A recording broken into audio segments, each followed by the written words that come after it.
चान भाई ये अचानक हादसा हो गया है अच्छा, कोट मुराद वाली जगह पे। ये आपके सामने बच है। बचाव हो गया।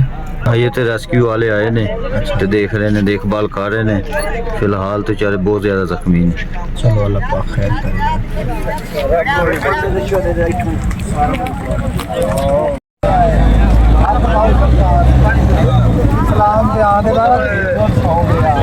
ड्राइवर सो गया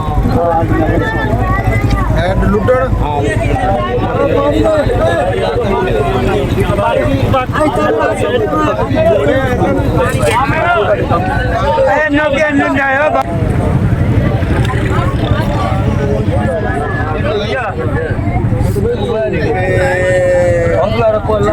अपना हाँ अज इन सट्टा सह लग गई अल्लाह माफ कर।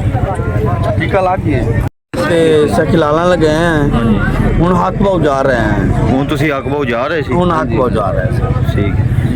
ਇਹ ਕੋਟ ਮੁਰਾਦ ਜਵਾਨਾ ਬੰਗਲਾ ਦੇ ਨਜ਼ਦੀਕ ਹੈ ਜੀ ਹਾਦਸਾ ਹੋ ਗਿਆ।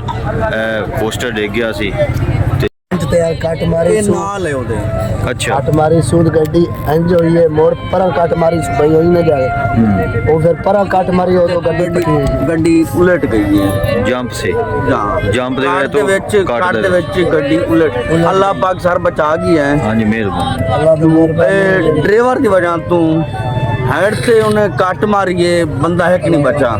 ਅੱਛਾ ਜੀ ਬਸ ਹੈ ਫੈਸਲਾਬਾਦ ਟਾਈਮ ਹਾਂਜੀ ਤੇ ਉਸਰੇ ਕੱਟ ਮਾਰਨ ਦੇ ਵਿੱਚ ਜਿਹੜਾ ਹੈ ਨਾ ਅਸੀਂ ਆਪ ਜਾ ਕੱਟਣ ਸੀਟਾਂ ਫੜ ਡਰਾਈਵਰ ਕਿਵੇਂ ਗਿਆ ਪਤਾ ਡਰਾਈਵਰ ਬਾਜ ਕੇ ਕੈਲੰਡਰ ਨਾਲ ਸਾਨੂੰ ਲੱਭਦਾ ਹੀ ਨਹੀਂ ਪਿਆ ਡਰਾਈਵਰ ਨਸ ਗਿਆ ਜੀ। ਯਾਰ ਹੋਮ ਲਵਾ ਲਵਾ ਬਾਬਾ ਛੋਟੀ ਲੱਗੀ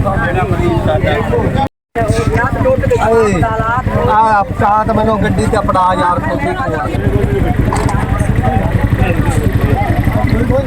ਦੋ ਯਾਰ ਨਾ ਪੜੀ ਆਪਾਂ ਯਾਰ ਇਹ ਪੱਟੀ ਕਰ ਲੋ ਇਹਨੂੰ ਪੱਟੀ ਕਰ ਲੋ ਬਾਬਾ ਸੀधा ਪੱਟੀ ਕਰੋ ਨਾ ਉਹਨਾਂ ਨਾਲ ਕੋਈ ਜਾਓ ਭਾਈ ਗੱਡੀ ਯਾਰ ਮੈਨੂੰ ਦੇ ਨਾਲ ਫੋਟੋ ਦੇ ਦੇ ਖਲੋਦਨ ਕੋਈ ਜਾਓ ਉਹਨਾਂ ਨਾਲ ਗੱਡੀ ਕਾਈ ਵਾ ਸਾਰਾ ਮੇਰਾ ਲਾ ਦੇ ਬਾਬਾ ਨਹੀਂ ਸੀ ਬੈਠਾ ਇਹਨੂੰ ਬਿਠਾਓ ਵਿੱਚ ਇਹ ਬਾਬਾ ਯਾਰ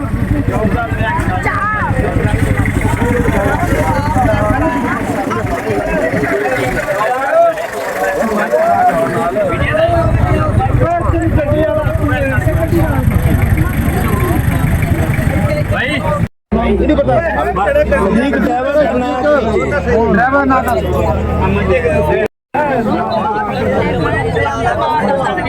सना नो तारे पाई तो सदीक साहब